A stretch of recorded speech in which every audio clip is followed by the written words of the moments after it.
Today we'll be making a laptop sleeve or an iPad sleeve. We'll see how big it turns out. So it's supposed to be for a 13-inch laptop.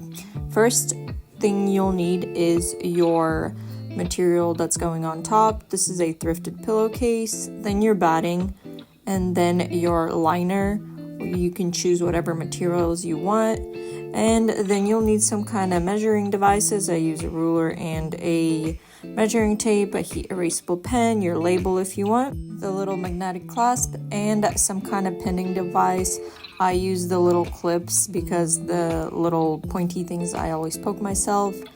And you will need some kind of cutting tool. I use the rotary blade and I use some scissors. And of course your sewing machine, which I have mine to the side. So first step is we'll measure it out. Mine's measuring 13.5 inches by 10 inches. I should have left it at 14 inches because it turned out a little small. But you put your liner, your batting, and your top piece all together so you can cut it all at once so you don't have to cut 3 separate things. And you just lay something down so all the layers are holding together while you're cutting it all at once.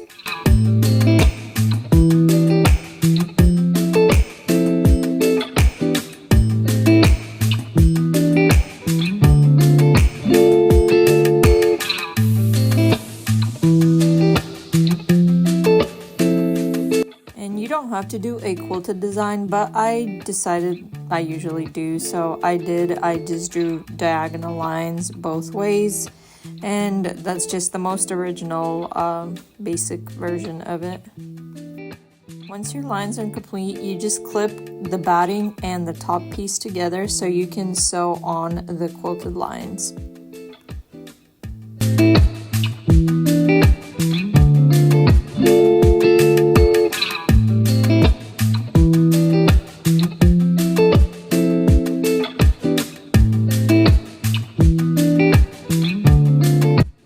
Sewn all your quilted lines and you just cut the piece in half. You don't have to, you can just sew it in half, but I wanted the drawings to both be going up, not one up, one down. And then I pinned my lining onto the pretty side so I can sew it onto the piece. Also, I measured out where my label is going to go.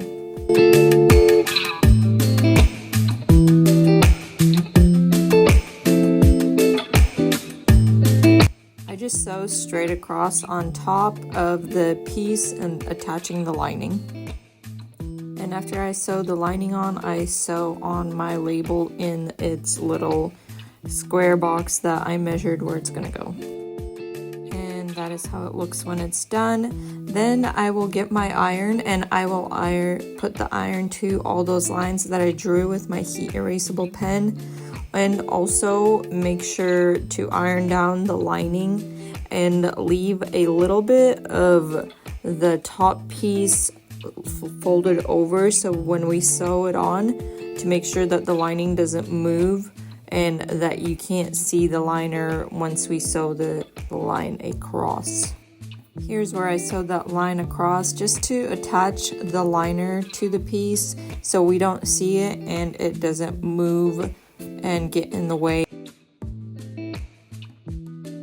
Next, you'll measure out where your little magnetic clip is going to go, and I would put it in the middle, and it's now 13 inches across, so I'm putting it at exactly 7.5 inches, just measuring that out on both pieces and making sure that it's the same on both pieces. Cut 2 tiny little lines where you measured it out to put the magnetic clasps through, and you do that on both of the liner pieces. You'll put your clasps through those little cut pieces. It should fit in perfectly if you measured correctly, and you put the little topper piece on. It comes in 4 little pieces, and you do that on both sides, and just make sure that you squish the 2 little flaps as hard as you can so it doesn't come undone, which it shouldn't. And I always like to secure it a little bit more with super glue. After you test out your little clasps, make sure they're in the center. You will put your 2 pieces pretty sides together and clip them together so you can sew all around your piece to make it complete.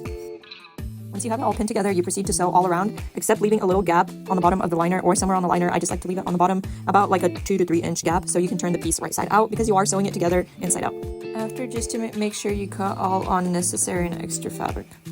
Once you have all those steps complete, you will turn it right side out using whatever tool you can to just grab it at first, and then just using your hands, carefully turn it right side out. Make sure to not rip anything. And use the little tools that you have to make the corners go all the way out and sew that little gap closed. After you've completed all those steps, just iron everything diligently, making sure everything's flat and all the pen marks are gone.